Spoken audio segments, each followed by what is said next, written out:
And welcome back everybody, ladies and gentlemen. We have another LongBox history for you this week, and I believe we're on to the letter F. Not that great a stack of Fs, to be fair, but still some nice choices along the way. Let's start with a few kind of independently type titles. We have issue 1 of Frayed Ends by Jason Brightman. Black and white art. I only got the one, just picked up on a whim, I believe. Warren Ellis and Ben Temple-Smith's Fell, issue 1. Bought this mostly for the artwork. Ben Temple-Smith, just the craziest, most atmospheric artist, with a definite style of his own. That's issue 2. I actually only got the first 2 issues. It kind of was one of those Image titles that had a very poor shipping date, but fortunately I managed to get the I think it was the first 2 story arcs in the trade that came out. Another Image title, I'm guessing that's another whim buy, F5 48-page special.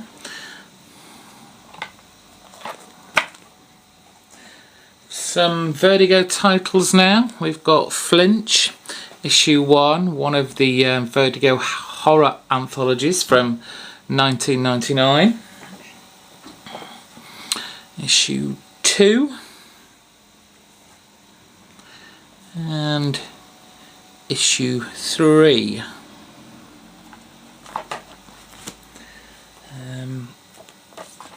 Mini-series from Vertigo called Finals. It's issue 1. Issue 2. And for some reason they're the only 2 I got. Mustn't have made that much of an impact. As this mustn't have either. Ted McKeever's Faith, issue 1. And issue 2.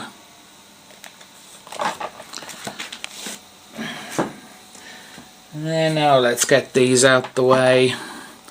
Fear Itself book 1 and Fear Itself book 2, and that did it for me with Fear Itself. Can do without that.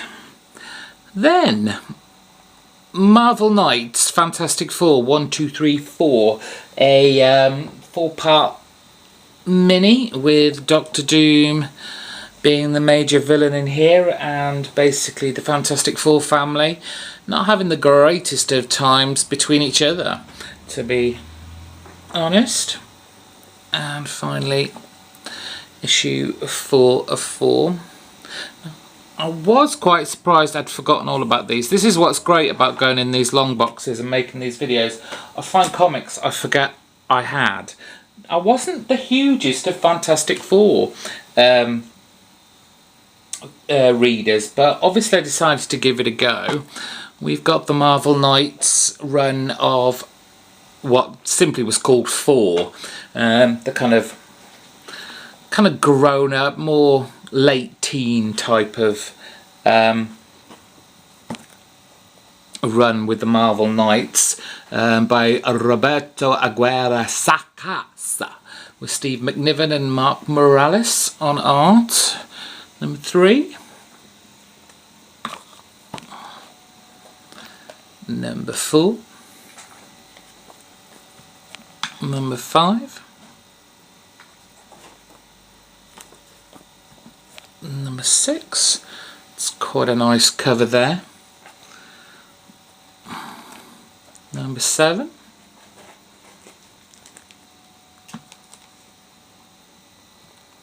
Number 8. Number 9. Number 10.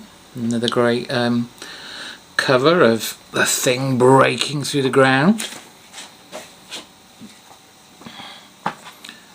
Number 11.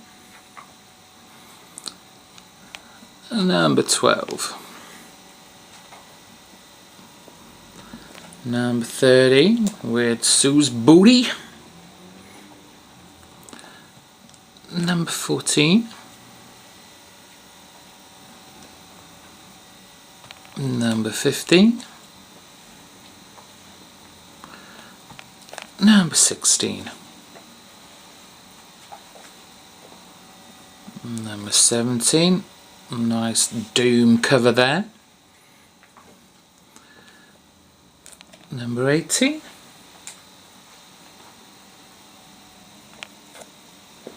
Number 19. 20. And finally for me, I think I must have given up with it by then, because I know it did go on further, but issue 21. Now, last but certainly by no means least, my final set for the Fs, Fallen Angel, one of my favourite DC series, writer Peter David and artist David Lopez, and I think they did manage to do the whole run. It only lasted 20 issues, unfortunately, due to low sales, though the story was just phenomenal. I think for a main DC Universe book, this was pretty dark and kind of bordering. I don't know why they didn't put this on the Vertigo label, because I'm sure it would have done a lot better and probably lasted a lot longer, at least at DC anyway. As I said, although it was critically acclaimed, unfortunately the sales weren't there to go with it, so come issue 20 that was it when it moved to IDW. There's issue 8. It's basically set in a place called Bête Noire. It's one of those kind of Gotham type places where, you know, the whole place is corrupt, and we have our superhero Lee, who's the lady there, who has kind of supernatural superhero kind of powers, and it was just a very kind of adult title for the main DC universe. I mean, you had all these morally ambiguous characters running throughout this series. Tons of kind of supernatural elements to it, along with a lot of religious themes going through the whole of the series. Issue 14.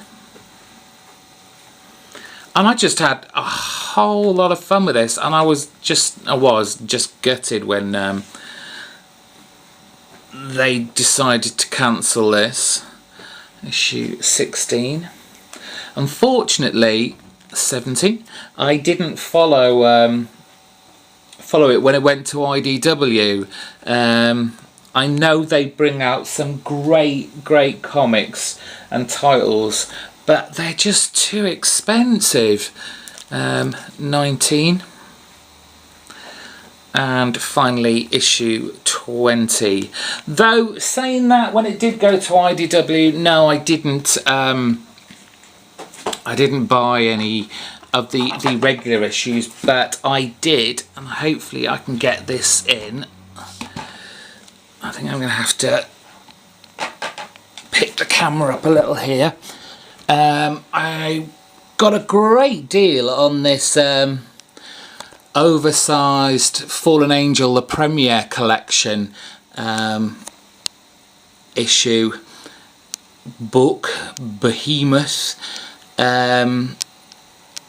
He was selling it for something like £45 and decided he was happy enough to give me it for 20. So, and it's really cool because inside as well, if we can see, I've got that signed by Peter David, who was still writing it, and J.R. Woodward, who was doing the gorgeous painted art in here. Let me just see if I can quickly show you some